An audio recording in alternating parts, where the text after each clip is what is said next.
Kamusta mga boss? Jace Gaming nga pala. Nandito nga pala tayo ngayon sa clan ko mga boss.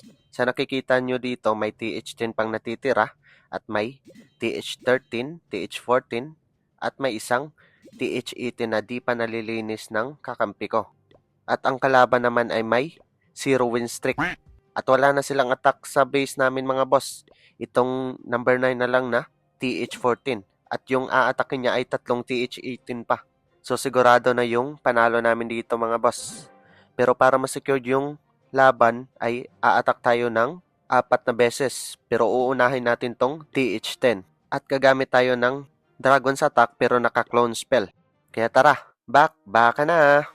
So live attack na lang pala tayong magpaplano mga boss. So ang plano ko dito ay kukunin to tong dalawang air defense dito. Gamit yung Giant Arrow ni Queen. At ang susunod na plano naman ay mag-biblim tayo sa compartment na to. At dyan natin lalapag sa may air defense. At dito naman tayo maglalapag ng dragons or dito sa kabila kung saan mas maganda yung funnel. So Queen muna tayo. Giant Arrow. Yun. Di nakuha yung isang air defense pero goods lang. Loans muna para makahanap ng Black Air Vam or Air Mines. So far wala naman. So maglalapag tayo dito ng poison para sa bantay. Then, clone spell na. Yun. Namatay pa yung king. Hindi na mai-stack yung mga dragons natin dyan mamaya. So saan pupunta tong i-drag natin? Nice, makukuha pa ata nyo yung bantay. So base sa funnel, dito na tayo sa top ng dragons. So dragons muna natin, panglinis. So go na tayo sa may air defense. Dragons, Impi, then Loons. Wala palang Warden to kasi TH10 lang pala to. So far, maganda pa naman yung mga value ng dragons natin. Nakalinis sa may top. So dito, Impi, binabanata ng Black Air Bumps or Air Mines. Yung Loons din natin. So hintayin lang nating lumingon yung Impi sa may single item. Yun, Impi ability. Nice. Nasama sa Impi ability yung Archer Towers at isang air defense. Marami pang defense na naka-air dito pero marami pa rin tayong troops. Nice. Natangki ng dalawang kampon niya. Nice. Namatay yung Queen. So, next dito na target ay X-Bow. Kuha na rin. So, marami pa tayong dragons dito mga boss. So, sure nang makukuha to. So, ilan pa ba? 5 dragons at isang impi. So, 3 stars na to mga boss. OP talaga mga dragons attack mga boss. Kahit nasa lower town hall. 98%, 99, at 100. So yun, 3 stars yung unang attack natin dito mga boss. 3 attacks pa para ma-perfect natin yung war ngayon. Sumove tayo sa second attack. So, second attack natin dito mga boss. Gagamit tayo ng Drag Bats attack. Kaya tara, baka na. So, ganun pa rin. Live attacks tayong magpaplano dito. So, yung plano sa base na to ay magja-giant arrow tayo sa may queen niya para makuha yung dalawang air defense. So, queen natin. Then, giant arrow. Yun, paling yung giant arrow natin. Wala na namang value. Pero, sige. Dragons na siguro tayo dito agad. Dragons, MPN Warden, Loons, Dragon Rider. So, counter panel tayo ng RC ability. Lagay tayo ng isang wizard panglinis para pumasok lahat yung dragons natin. So, naglapag na tayo ng blimp dito. Freeze muna natin yung scatter. Then, Warden ability na. Natulak pa yung blimp kaya i-freeze muna natin yung air sweeper. Then, rage spell para sa Yeti. Para mas malaki yung value. So, saan ba tayo maglalapag ng bat spell? Pero poison muna natin yung bantay niya. Impi ability na rin. So, bat spell na siguro sa may top. Kasi walang wizard tower. So, ang bat spell na lang ang bahala sa base niya mga boss. Isang wizard tower lang. So, lapag na tayo ng panlinis. Minions, wizard at saka archers. So, yun. May swag pa tayong dalawang freeze. Nice attack sa TH13 versus TH13. Ang basic ng attack na to mga boss. So, swag tayo ng dalawang freeze. Yun, ganda. Nagpailaw pa nga. Nice 3 stars mga boss. Last 2 attacks pa para ma-perfect natin yung war ngayon. So, move tayo sa third attack. So, third attack na mga boss sa TH14. Gamit naman ay Blizzard Dragon's attack. Kaya tara, baka na.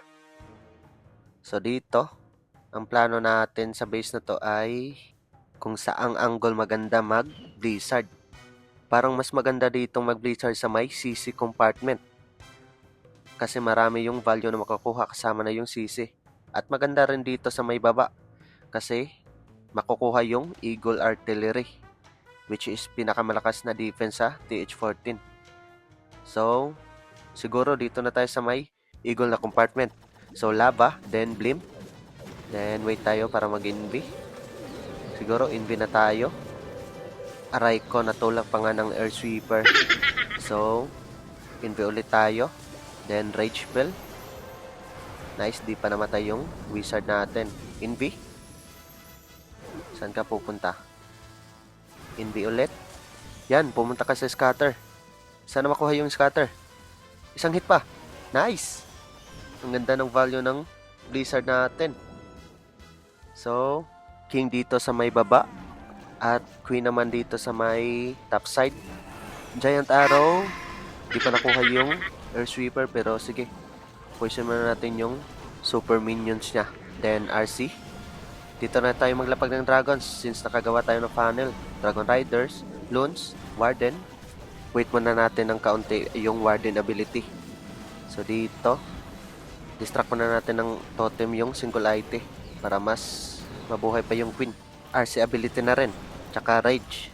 At siguro Warden ability na tayo dito. So, Warden ability. Nice. King ability naman. Nice.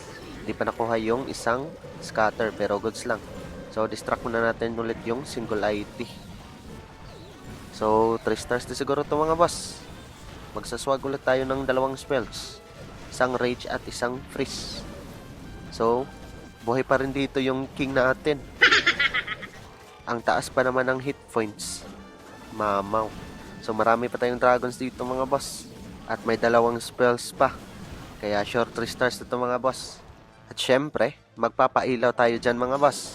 Rage at freeze. Kawawa yung gold storage na nigas. Pero at least, nagiinit yung attack natin dito mga boss. So, another 3 stars para sa clan namin. 3/3 tayo ngayon mga boss. So, move tayo agad sa 4th attack. So, last attack na tayo dito mga boss sa number 3 nila, TH18. At ang score dito mga boss ay 87/87. So, isang attack na lang para ma-perfect natin yung war. At ang gagamitin nating attack sa last base ay Super Dragons naman. Kaya tara, baka na. So, dito na tayo magpaplano mga boss. Last base na lang din naman. So, ang plano ko dito ay magta-dragon dock ako dito sa may compartment ito. Kasi makakagawa tayo ng funnel pag nakuha yan lahat. At mapapatay pa yung bantay. So, yun ang plano natin mga boss. Dragon dock muna tayo. Isusupport lang natin yan ng totem spells. Lumabas na yung bantay. Kaya poison muna natin, then distract natin ng isang totem spell. Support lang natin yung dragon dock natin dito mga boss. So, dragon dock ability na. Nice. Marami yung na-stun na defenses. Namatay pa yung bantay. Kaya good value yung nakuha ng dragon dock natin dito mga boss. Yun, nadedo na siya.